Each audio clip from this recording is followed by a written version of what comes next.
আজকে যারা ৭১কে মুছে ফেলতে চাচ্ছে, আপনারা লক্ষ্য করে দেখবেন বিগত 17 বছর একটি দল তারা মুক্তিযুদ্ধকে কুক্ষিগত করে তাদের ব্যক্তিগত সম্পত্তি বানিয়ে বাংলাদেশকে লুটপাট করেছে, গণতন্ত্রকে হত্যা করেছে, বাংলাদেশে ফ্যাসিবাদ কায়েম করেছিল।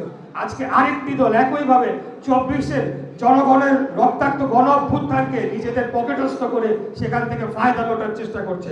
বাংলাদেশের মানুষ বোকা নয়, বাংলাদেশের জনগণ বোকা নয়। আমরা বাংলাদেশ জাতীয়তাবাদী দল গণতন্ত্রে বিশ্বাস করি। সকল সিদ্ধান্ত আমরা জনগণের হাতে ছেড়ে দিতে চাই। জনগণ যাদেরকে যখন যেভাবে ভোট দিয়ে নির্বাচিত করবে কোনো অসুবিধা নেই, তারাই রাষ্ট্র পরিচালনা করবে। যারা বিরোধী দলে যাবে তারা বিরোধী দলে থাকবে, কোনো অসুবিধা নাই। কিন্তু বাংলাদেশের ৭১কে যদি কেউ মুছে ফেলে, ৭১কে বাদ দিয়ে যদি কেউ বলতে চায় যে পাকিস্তান ভালো ছিল, আমরা অনেক ধৈর্য সহকারে এদের আস্ফালন শুনে চলেছি।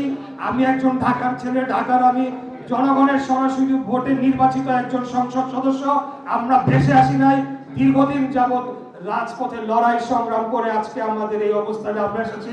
আমাদের মাননীয় প্রধানমন্ত্রী দেশনায়ক তারেক রহমানের নির্দেশে আমরা এই আন্দোলন সংগ্রাম লড়াই করেছি, গুলির মুখে দাঁড়িয়েছি।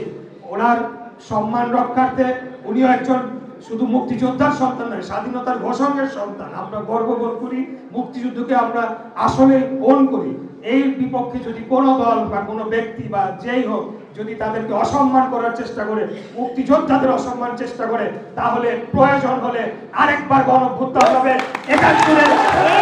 ৭১-এর রাজাকারদের বিরুদ্ধে আমরা গণঅভ্যুত্থান করে তাদেরকে পাকিস্তান পাঠাইতে হবে। কিন্তু মুক্তিযুদ্ধকে অসম্মান আমরা করতে দেব না, বাংলাদেশকে আমরা অসম্মান করতে দেব না।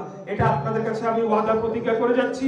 কোনো প্রতিমন্ত্রী হিসেবে না, আপনাদের একজন সহযোদ্ধা হিসেবে, রাজনৈতিক কর্মী হিসেবে, শহীদ রাষ্ট্রপতি জিয়াউর রহমানের আদর্শের একজন সৈনিক হিসেবে, সর্বোপরি বাংলাদেশের একজন সাধারণ নাগরিক হিসেবে আমরা অবশ্যই আমাদের এই প্রতিজ্ঞা, আমাদের এই ওয়াদা বাস্তবায়ন করব ইনশাআল্লাহ। সবার প্রথম চিন্তা করতে দেশকে ভালোবাসা।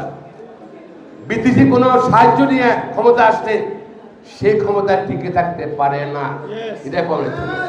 দেশে মানুষের সমর্থন লাগবে, মানুষকে নিজেকে নিতে হবে, আপন করে নিতে হবে। আমি সব আমার বক্তব্য শেষ করছি। সর্বশেষ বলতে চাই, এই মুক্তিযুদ্ধের তালিকা নিয়ে দীর্ঘদিন থেকে সরকারি পরিবর্তনে একটা লিস্ট হয়, সরকারি পরিবর্তনে নতুন করে লিস্ট হয়, সরকারি লিস্ট হয়। জাতিরা চায় না সে যে দলই করুক না কেন, প্রকৃত বুঝে তালিকা তৈরি করতে হবে। আর যেন ভিতরে না আসে, সে আওয়ামী লীগ করতে পারে, সে বিএনপি করতে পারে, জামাত করতে পারে, রাত করতে পারে। যারা ৭১ সালে প্রকৃত মুক্তিযুদ্ধে অংশগ্রহণ করেছিল, দল পদ্ধতি তাদের তালিকা সরকারি প্রণয়ন করতে হবে এবং এন্ড করতে হবে।